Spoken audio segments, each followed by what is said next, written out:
Welcome to my free e-course, The 7 Foundations to Living Your Legacy. My name is Tim Seeley, and I will be your guide through each module to help you live a more fulfilled life as you live out your legacy today. In the first module, we talked about what character is and how it is lived out.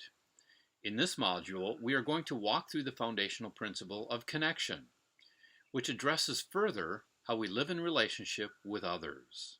If you haven't done so already, please take a moment and download the workbook.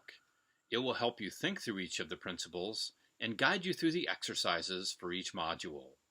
Use it as a tool to help you process the material, synthesize your thoughts, and establish your desired course of action.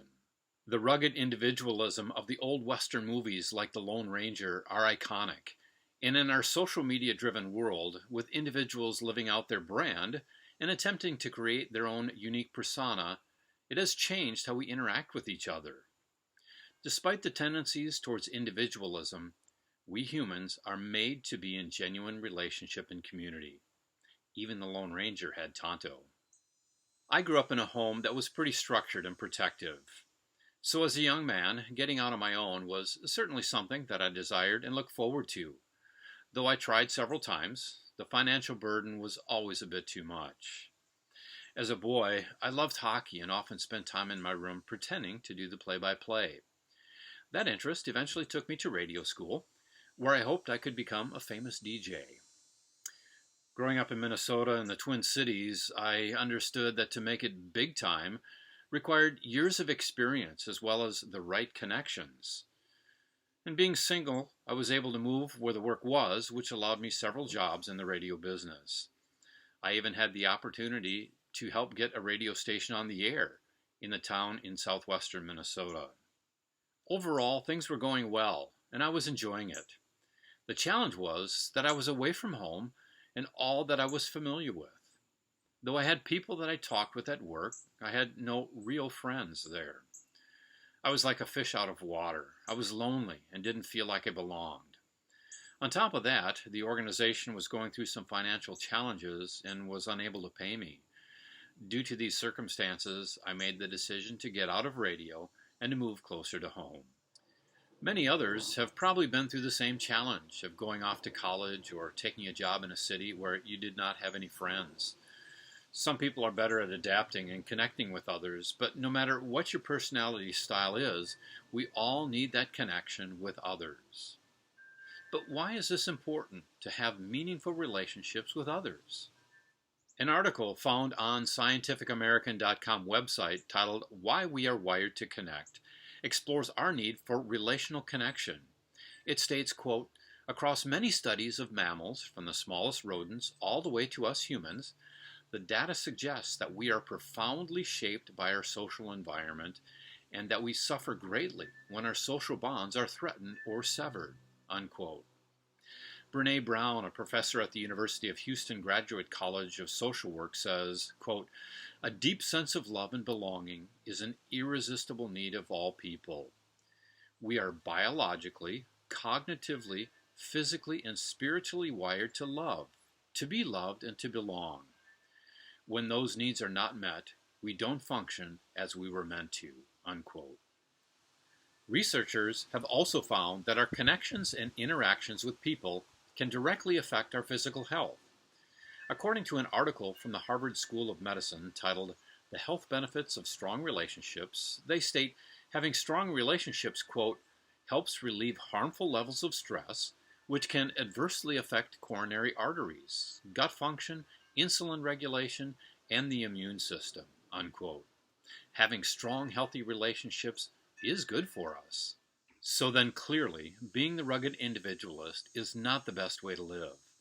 In fact, it can be detrimental to our health, as well as other negative effects. In the Journal of Health and Social Behavior, authors Deborah Umberson and Jennifer Carras-Montez say that, quote, social isolation of otherwise healthy, well-functioning individuals eventually results in psychological and physical disintegration and even death, unquote. In other words, isolation wears people down, both physically and mentally. Captors use isolation for prisoners when they want to gain valuable information. It's pretty sobering when you really stop and reflect on that.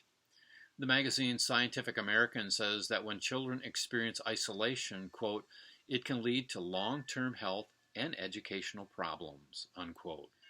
Being the rugged individualist is not the best way to interact in today's world.